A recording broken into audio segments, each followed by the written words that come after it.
Today is Friday, April 3rd, and this is Citrus TV Now. I'm Teaghan Brostrom. Here are today's top stories. Students took to the University Promenade asking for answers on where Syracuse University merch is made. The Students for International Labor Solidarity protested earlier today, demanding disclosure on the supply chain behind Syracuse branded goods. The protest took place at the same time as an Orange Preview event, where hundreds of prospective students toured. SILS leader Lily Parr says the goal is to show potential students they have the power to advocate. The students here care about the university. We care that our apparel and our merch can be worn with pride, can be worn free of labor violations. But as of right now, I just want the admitted students to know that there is actually no way to affirm that all of our clothing is made sweatshop free. Referred Citrus TV News to their vendor code of conduct, which says where our products are being made and the working conditions of our supply chain are front of mind for the university.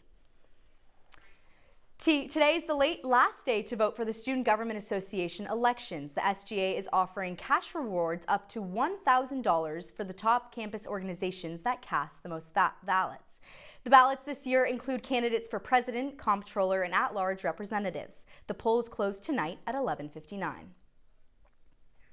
Congressman John Mannion is calling to ban the sale of chip-making tech to China and other foreign countries. The bipartisan bill plans to prevent outside competitors from accessing U.S. tools to produce semiconductor technology. The act will work with allies to improve export controls and ensure that countries won't use U.S. chip tech to improve their own version. A version of this act is currently being pursued in the Senate as well. An upstate New York man is facing felony charges after carrying over $350,000 in untaxed cigarettes. Police pulled over the driver on Route 81 for a routine traffic stop after he failed to follow New York's move over law. During the stop, a K-9 unit checked his car and found 874,000 untaxed cigarettes. The man is now being held in Oswego County Correctional Facility. And coming up after the break, I'll tell you what this weather is looking like, if it's going to stick around, what's going into tonight. Stay tuned. Your daughter just had her first breakup. Do you A, put yourself in her shoes? B, console her? Don't worry, sweetie. This is going to happen a lot. Or C, find her a new boyfriend? Nice single boys. That was weird. As a parent, there are no perfect answers. But you don't have to be perfect to be a perfect parent. Thousands of teens in foster care will love you just the same.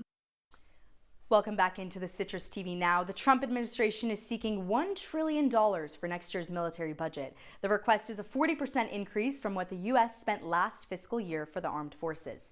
Both Democrats and Republicans have expressed concerns about this, saying Trump has failed to keep them updated about the war in Iran. And if approved, this would be the largest amount of military spending in history. And astronauts in Artemis 2 are officially on their way to the moon. Last night they burned off their engines, sending them out of Earth's orbit, and they are expected to reach the moon on Monday. Once there, they will loop around and head back towards Earth. The end goal is to put people on the moon by 2028. Our weather reporter Drew Matyasik is in studio. Drew, I am content with today's weather and eager to stay on Earth. Yeah, it's a little cold up in space, a lot warmer here in Syracuse, New York. 71 degrees. I had my shades on walking here for the first time in what feels like months. I actually got to put sunglasses on. It feels like 67 degrees. It's a beautiful day out there today. Make sure you go out in shorts and take advantage of it. And going into tonight, it's going to dip down to 62. But again, those temperatures are going to stick around for tomorrow, if not get even warmer. So even tonight, if you're going outside, you can get away with shorts, maybe a little light sweatshirt. That wind is not going to be that much of an issue. It should not bring the temperature that far down tonight. Good to hear. I'm excited for some continued warmer weather. Now, coming up on News Live at 6, Citrus TV's Fiona McHugh details a Syracuse University student creating a new app that helps reduce the use of paper receipts. And that's all the time we have for you today on the Citrus TV Now. For more of the latest, follow us at Citrus TV News on X and Instagram. I'm Drew Matyasik. And I'm Teaghan Brostrom. The news continues in an hour with Elizabeth Gottlieb and Jackson Breslin. Have a great afternoon, Syracuse.